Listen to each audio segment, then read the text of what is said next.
आता जाऊया कोकणात. शिवसेना आमदार निलेश राणे यांनी मालवणमधील प्रचार सभेमध्ये भ्रष्टाचाराच्या मुद्द्यावरून खडे बोल सुनावले. बघूया.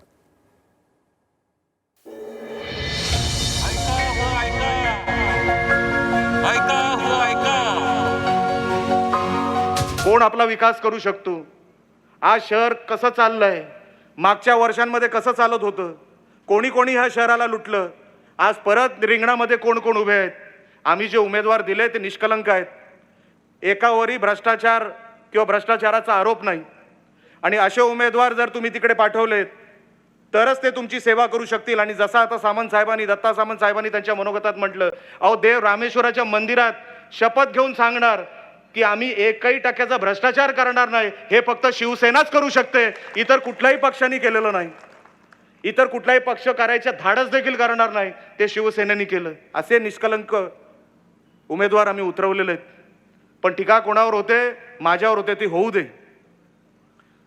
जरी माझ्यावर टीका झाली, आज ते बोलायचे दिवस नाही. आज शिंदे साहेब आलेत, आज मोठा दिवस आहे. नको त्या माणसांचं मी नाव घेणार नाही, नको ती नावं आज मी या व्यासपीठावर काढणार नाही. आपल्याला शहराचा दृष्टिकोन बदलायचा आहे. शहराचा हा जो काही विकासाचा मॉडेल बदलायचा आहे आणि तो 21व्या शतकातला करायचा आहे. ह्याच्यासाठी आम्ही शिंदे साहेबांकडे जेवढं काय मागता येईल तेवढं आम्ही 100% मागण्याचा प्रयत्न करणार आणि शिंदे साहेब 100% करणार, एवढं मी तुम्हाला आज या व्यासपीठावरून सांगतो.